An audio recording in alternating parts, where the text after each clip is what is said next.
Hey everybody, William Wallace here, William Wallace for America on my radio show and podcast. And today I'm with Beth Billings. As you all know, I like interviewing people in the community that are running for office and our elected officials at that because I feel that's the best way to get people to meet people, get to know people, but also find out more about them. So when you're at the voting booth, you'll know exactly who you want to vote for. And again, today I'm with Beth Billings, and she's running for St. Charles Parish Council Person at Large, Division A, right? That's right. And I'd like to ask her on a personal note. I'm going to talk to you about a lot of things about her personally, but then we'll move into more of some other things that she wants to do for the parish. So stay tuned. I think you're going to learn a whole lot, not just about things going on in your parish, but about Beth Billings personally. So Beth, I'd like to start on a personal note. And one of the things that impresses me most is about your long sense of family. And I say long sense of family because there's a long marriage there. Yes. So tell me about that. Tell us, how did all that start? Well, I've been married to David Billings for 35 years now. We met in high school, homeroom, ninth grade. Oh, wow. And yeah, it's been a long time. So this is really your childhood sweetheart. Yes. Well, or your high school, my your high school sweetheart. Yeah. We didn't start dating in ninth grade. Right. We waited till our senior year of that, until we were grown up. And married thereafter, and I worked while he went to school, and here we are, 35 years later. Moved from where? We lived in Memphis, Yeah. Tennessee. He went to University of Memphis, and it was Memphis State then. Now it's the University of Memphis, and he was recruited by Shell to move down here in 1989. So we packed up and moved here, and been here ever since. So it's 32 years almost. So Shell was based, I think, in New Orleans at the time, correct? Correct. So what made you all decide to live in St. Charles Parish? Because, back in the 80s, St. Charles Parish wasn't as popular as it is today, I guess. Well, when we first landed here, we had a short amount of time to find a place to live. And we looked everywhere. We looked on the North Shore, we looked St. John, we looked in Metairie, which was far too congested and busy for us. And we really wanted a place where we could put down roots and raise a family. And St. Charles Parish attracted us like no other. Sense of safety and security, prosperity, job security, great schools, but mostly a sense of community of the people here, and the pace is just a little bit more friendly than the other areas. And family oriented, it sounds like. Family oriented, yes. So now basically what attracted you are all the things that you think that you might want to preserve for this community? Absolutely. The attraction of a young family like us is great. Growing the industry here is great, but we've got to have young families to continue to help industry have a great workforce here, and that's important to me as well. That's awesome. When you protect the family here, you protect their homes. It's which we'll get back to that in a few minutes here for everybody. But so besides your family, what other investments besides your family being here, your home being here is a huge investment in the parish. But besides that, what other investments have you made in this parish? In this parish, we opened a business here, and this was a ladies' boutique. It was fabulous. We had a lot of fun doing that, making a lot of connections with people around that were not really within my circle of friends for a long time. But since then, the customers that I met then have continued to be wonderful friends, even today. That's how I met them, was through the business. So doing that, as well as getting involved in community organizations and the good that they can do for finding the needs of the parish, the charitable needs as well as the business needs. What it sounds like to me is that you invested your time into a business as a way to maybe make money or to have, to satisfy your desire for entrepreneurship, let's say. But it sounds to me like you got a lot more out of it than just Absolutely. a financial reward. It sounds to me like you got, feedback from your community, you made friends out of there, and you actually made more roots and set down more roots here in the parish as a result. It dug in deeper. It opened my eyes to the business community here itself, just the other business owners and the gaps of what is needed in the parish. Previously, like many people, when it came to shopping or finding someone to fix your roof or your plumbing, it could be Jefferson Parish or wherever. But since then, understanding the needs of the people who live here, I try to shop local and get businesses from local, take business to local businesses. Yes. And when you have a business and you're a business owner and being involved on that on that level of community and building your network, it sounds like you can refer other people within the community. That's right. They're referring you, and it becomes more, like I said, it's more of a community effort. Right. To help everybody with that. I like that. So you've been involved here for a long time, and in this community, you raised a family here. At the time that you're raising a family, were you a stay-at-home mom? Were you? Well, we have three daughters. We have 3 Yeah. daughters who are all grown and gone, doing their own thing now. 2 live in Baton Rouge. 1 lives in Virginia, right outside of D.C. So seeing them is a lot of fun. It's a family event. But while they were young, I invested my time as a full-time mom. And when they got a little bit older, I became a real estate agent because I could adjust my schedule depending on the needs of the family. Eventually went to work with Calvin Klein and did that when they got a little bit older.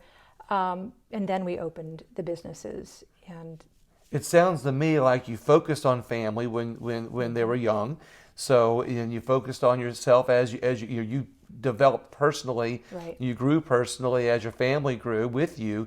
Along with that, it sounds to me like you're in education is very important to you because so speaking of education, what type of education did you have? Let's talk about that. Well, okay, so we moved down here from Memphis, and David had graduated from college. I worked while he was going to school, so it was my turn. Yeah. And I did 2 years of nursing school until I figured out that's not for me. Right. And stopped that, and I began working in other areas. But after we closed our business, I had 2 things on my mind: going back to school and running for office. And so I did go back to school. I returned, went to Tulane, got a degree in legal studies and paralegalism, and now I'm running for office. Nice. Yeah. So you use it. So you went back to further your education, Yes. And you did it, and you used that time, to learn something that would help you when you ran for office. Right. I did run for party offices. I have been involved in the Republican Party for more than a decade now. Let's talk about that. Talk about some of the things that you've done. So after your kids grew up, they're out of the house. We're out of the nest, as they say. Yes. And they're educated. And you got them through their education. Then you went back for your own education, putting your kids first, education first. Right. And now you want to take that experience and those qualifications to get involved in the community on a bigger level. What have you done since then? When all this started out. Oh, and while I ran for party offices, Okay. I've been involved in the LAGOP on the State Central Committee for. This is my 3rd term on that. And the LAGOP's State Central Committee is the governing body of the LAGOP. Okay. And I'm also the immediate past chair of the Republican Parish Executive Committee, immediate past president of the Republican Women of St. Charles, but I'm also involved in more community things like St. Charles Parish Women's Club and the Rotary. And as of late, the latest thing I have done is I was a Louisiana presidential elector for 2020. Okay. That's a bucket list item. Yeah, that's all. Was- That's a it great was qualification. amazing. It was a huge honor. Yeah, no matter who wins Louisiana, the delegate has to vote for represent the state. You've got to be Well, strong. I was Republican. Yeah, you're a Republican, but you're strong enough that to be Yeah. able to do that. or in that. That they have enough, that they, meaning the legislative body of the LAGOP, has enough confidence in me to carry through with that is a huge honor. But what I like is that you've also mentioned a couple other things that you're involved with that are really non-political, which is like Rotary Club, right, and women's groups. So it shows that you're not just a party person to be involved. Correct. You really truly like being involved in the community on many levels. Right. And the Rotary Club is completely voluntary. You don't get anything from that. You get a lot of connection to the community, just like we were talking earlier about understanding where the gaps are within the parish, where things fall down. The business owners and the business community for Rotary fill in those gaps. They identify what can be done. How can we raise money for this or that? How can we just give back? Most recently was Thanksgiving, big baskets of Thanksgiving dinners. Wow. Everyone getting together to fill those baskets with donations, but actually physically filling the baskets and taking them to the individuals so they can enjoy Thanksgiving with their family. You just made me. I'm sorry. You made me realize the Rotarian group. Your Rotarian is a service-oriented group. Exactly. So it's all about service to community. Right. All about the service. So everything you've named and listed so far, since kids have left the nest, so to speak, is about planning for a sense of service to your community. It's one of the main reasons why I'm running for office is a sense to give back to St. Charles Parish.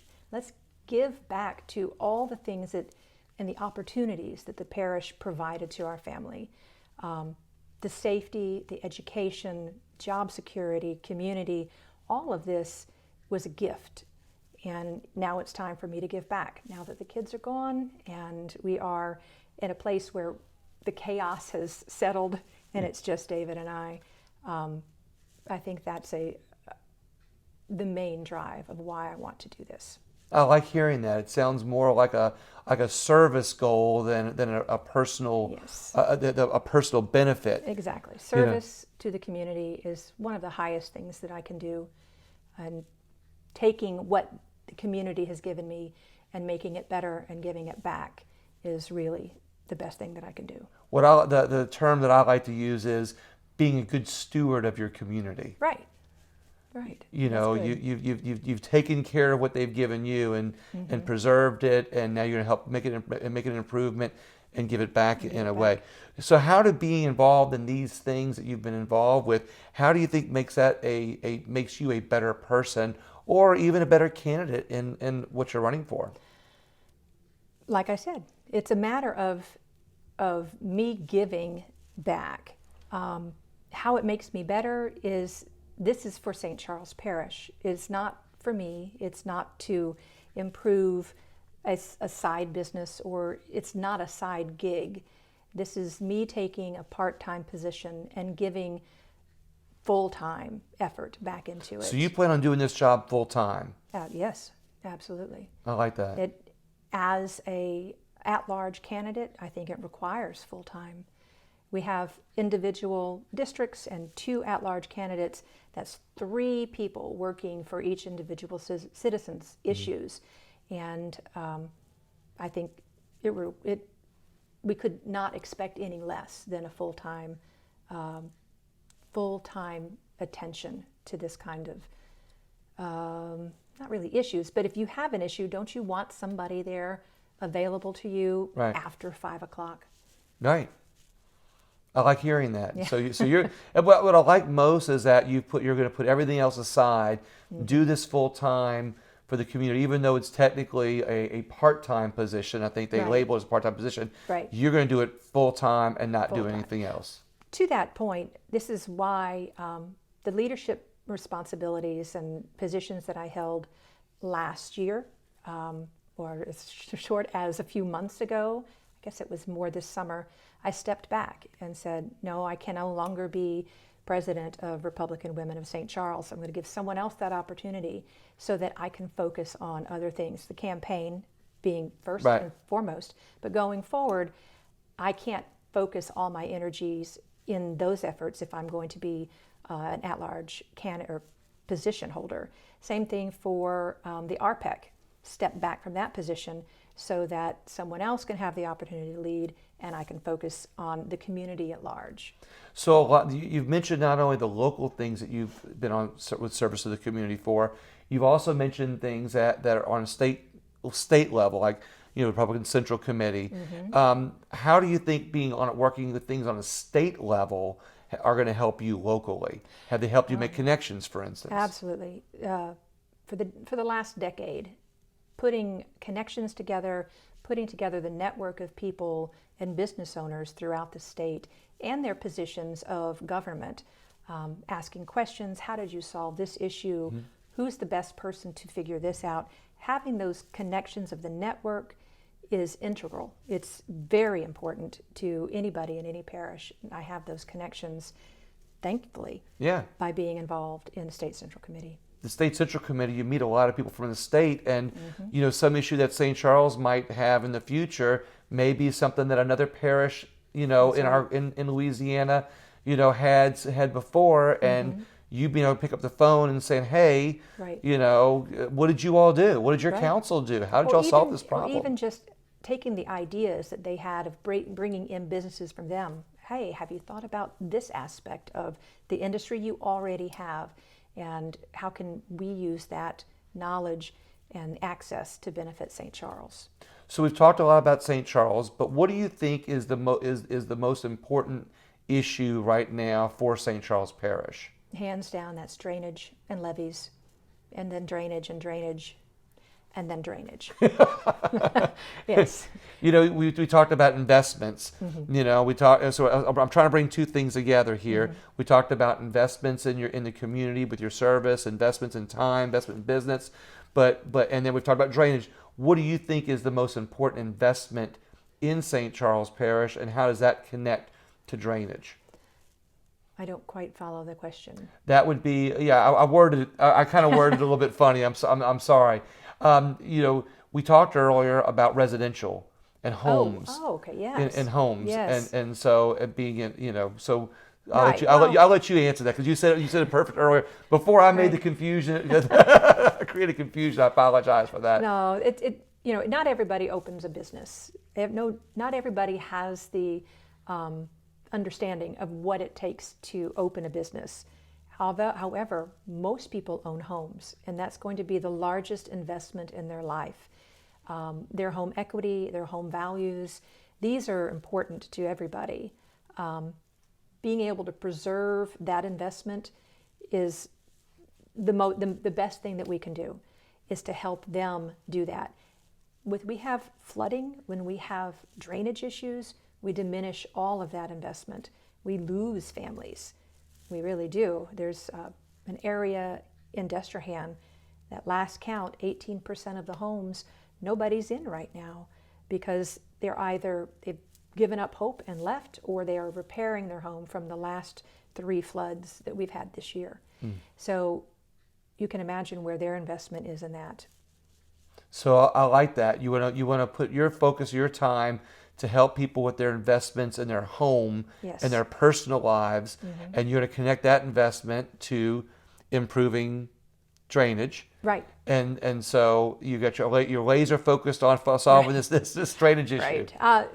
I'm not an engineer. I'm not a water specialist, but I have devoted a lot of time into figuring out with other community leaders and community activists the lay of the land, like literally the lay of the land. Where are the issues here? Why are we having these drainage problems? And understanding the culverts, ditches, pumping stations, and where they flow and why they flow where they do, and where's the hiccup that's allowing this water to enter people's homes, has been very eye-opening. And I'm using that knowledge to be able to go forward when I am elected to get a better idea and be able to help more effectively, both on the East Bank and the West Bank. West Bank's levee system needs to be completed. It needs a lot of assurity and safety measures to be put into place, and maybe learning about what's gone on the East Bank, we can implement that and prevent it from from having flooding over there as well. Some of the things I've seen from the passion that you've had for running for office and the service time if you put into service for the community is that, and what I want to connect to that is you don't have to be the smartest person to figure out the problems. You just have to be somebody with enough passion for your community to not only find the people that know how to fix it, but take the time to connect the dots, to take the time to walk in the communities, because sometimes an engineer might say the flooding's over there, but these people over here that have had their houses flooded several times, they're going to tell you that their place is more important. Right. And you got to, Right. and you got to be willing to spend the time with them and the engineers or the smarter people, and be able to connect the dots to the council to put the things together to solve these problems. And we really kind of need somebody that's willing to do that full time and have that passion to do that. Do you think you've got that? We need council members that that can ask the right questions to the right people.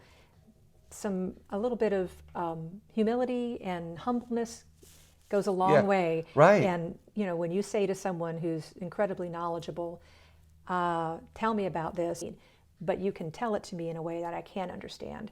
That's an important aspect of connecting community and people who don't quite understand the engineer. Yeah. and all the things going along with it.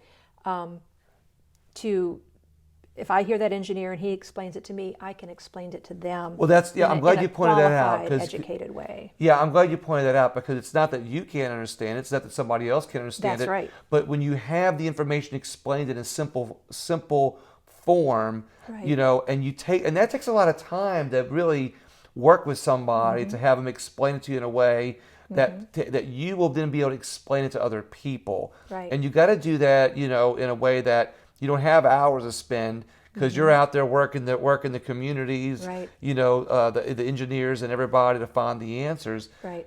So again, it's about having the time and perseverance, right. To do that. And it sounds like you're willing to do that. I am. I like that. That's really good.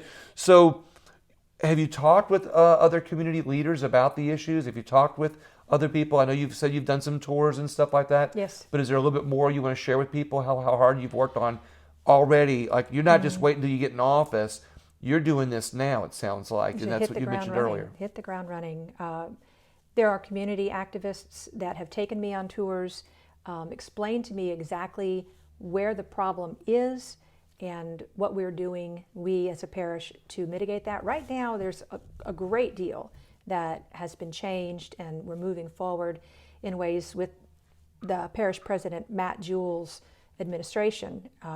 There was quite a bit of maintenance that was left undone over the last many years, and this is causing issues. And Matt is trying to work that from backward.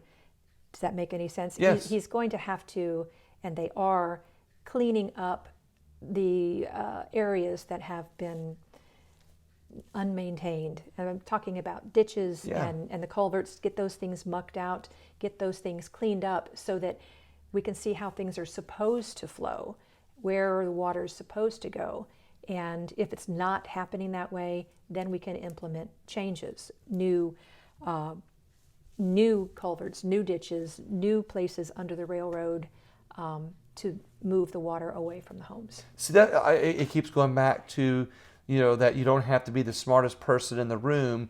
You just have to be the person that's going to spend the most time finding the solutions, right. And not being afraid to get dirty. No, my boots, certainly. So you're telling us now you're not afraid to get in the ditches and work hard, to find the answer. Very much so, and have been working quite a bit in Destrehan, done some tours of Norco, done a lot of door knocking and asking of questions in months, understanding how the new housing projects in Luling may affect water and the ability to absorb the rainfall. Right. When you build and concrete and houses are there, that water that was normally absorbed has to go somewhere. Right. And where is it going to go, and how are we going to fix that if it goes someplace that it's not supposed to? having developers on the line here, they have to be as responsible as they can possibly be to help us, the community, to not flood, to help us maintain our property values. If these developers, not naming any names or anything, but for community, you want to make them part of the, you want to make them part of the effort. Exactly. To not only build good homes, because St. Charles Parish, I'm sure, wants to have more good homes, raising values, building a tax base. So you're encouraging, you want to encourage current development that's needed. Exactly. But you want to work with those contractors, work with other people to make sure that they're being done in a way that the people who've been here aren't getting flooded out, and work with the engineers and get in the ditches yourself and find out where the water needs to go. That's right. And that is utmost importance right now, is figuring out how to move forward in a planned, well-executed way, not just in building, but in bringing in industry. We need to have successful growth. And if we don't have planned growth, we can't have successful growth. It goes back to perseverance and time. Exactly. And it sounds that's what you're willing to do. So what are some of the things that are nearest and dearest to your heart, value-wise, that you want to share with people, that you think is important for people to know about you personally? I hate using the word ideology, so I want to leave ideologies out, but just a little bit about yourself personally that makes you the person that you are. Well, I am conservative. I'm pro-life. I'm pro-Second Amendment, pro-self-reliance. That comes into the perseverance thing. There's really understanding who you are and relying on yourself is very important to me. That doesn't mean be completely independent. Right. That just means be educated. That means being able to rely on your own 2 feet. Kind of like the buck stops here. Yes. So you want to be so self-reliant that you can take responsibility for the things that you're doing, at that time. Right. And having the education to back it up. And understanding the limits of that education and when to ask. Right. Exactly. Just when to be the smartest person in the room and when to listen to the smartest person in the room. That's right. And take the time to bring more people together. Right. Because that's important too in St. Charles Parish. So are there things that you're going to do that you're willing to bring more people together to try to find these ideas and solutions that you need? Sure. It's important and imperative upon us to communicate with each other. For people in St. Charles Parish, when you're experiencing a problem, to reach out and have the confidence in your council that you're going to be heard and that they will act on it. Bringing those people in and getting the communication going is key to helping St. Charles Parish grow and flourish. Off the wall question. What's your superpower? Perseverance. I love Absolutely. It's perseverance, because throughout my life, really, life is never a straight line.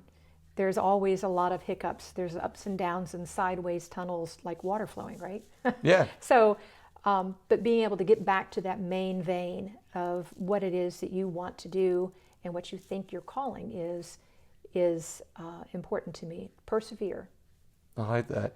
So we've talked about the parish. What do you think they need the most is the focus on drainage right now. Yes. What about bringing a fresh perspective on the council? Do you think you can offer a fresh perspective on the council? I can. Working with Matt Jewell's administration to see these issues solved on both sides of the river is something I absolutely will be able to do. I'm unencumbered by outside influences. And if I see something, a contract or a direction that St. Charles Parish, about the council is put in front of them, and it's not good for the parish, I have no outside pressures on me to vote yes if I think it should be no. And by that I mean, I've been here 32 years. It's quite a while, not nearly as long as many people in the parish. Their families have been here for generations. And that's a wonderful thing. But I'm unencumbered by those influences, and I will vote the way that is best for St. Charles Parish. So it's But that said, I'm also unbiased. I don't care where the good ideas come from. If it's a good idea for St. Charles Parish and the citizens, I'm for it. It can come from whomever. will you be a voice for the people when it comes to that? That's right. I will be their voice. You bring me a problem or an issue or a concern, and I'll act on that. 'Cause let's face it, this isn't one of the council seats. This is parish-wide. Parish-wide. So you're going to be working with a lot of people when you say that. A lot of people coming to you on that. How about communication? What can you add for communication for our parish? In what way? Well, is there going to be the sometimes you'll have these independent groups that don't communicate well with others. So from what it sounds like to me, your plans are to build a communication, better communication between groups and people in the council. Yes, that is the best way to do it. We have 7 districts and we have 2 at large, and if those district council members can communicate the issues from within the district and bring it to an at large council member, I'm absolutely for it. Let's do it. I like that. Yeah. Beth, I love hearing all this about you. I've had a chance to get to know you a little bit, on some of the organizations and some of the meetings that I've been to, and hearing you, and that's why I wanted to interview you, to get the chance for people to get better opportunities to meet you and learn more about you. And is there anything else that you're passionate about for this parish? Is there anything else that you'd like to share? Not really. Not at this time. Well, I think we've covered I think we've covered everything. I really do. But I wanted to give you one more opportunity. I don't want to just. Right. Well, there are some other issues that are more district, smaller issues for the parish. Overall, I have been in communities and listening to those that would answer the questions about what's the most important thing in your community, what is your issue, and hearing those from Muntz, Norco, from St. Rose, from Luling, from Booty, way down even in Des Almonds and Bayou Gauche, hearing what those issues are, those are things that have to be worked on. And I don't mean flooding. I'm just talking individual. Oh yeah, no, I get it. I'm glad you said that, because sometimes we talk about the macro, right? Flooding issues, home values, business, opportunity. But sometimes, that individual community that's, one little subdivision, there's, something that an issue that they have, whether it's the tree that, has termites. Well, or somebody calls you, and there's another issue in their subdivision or their neighborhood. Very specific to Muntz is Muntz has a St. John Parish zip code.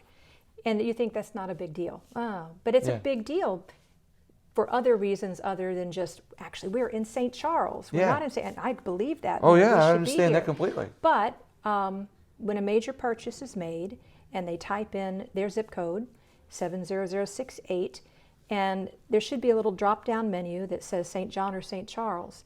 And if they don't click on that menu and click St. Charles, taxes go to St. John. So this is an issue that I have no idea exactly how much is going to St. John versus St. Charles for major purchases. Yeah. But it is. It's a thing. So St. Charles is losing money as a result. That's right. So they, working on getting a post office in Muntz is important to many people in Muntz. We need our own zip code, and I absolutely agree with that. Yeah.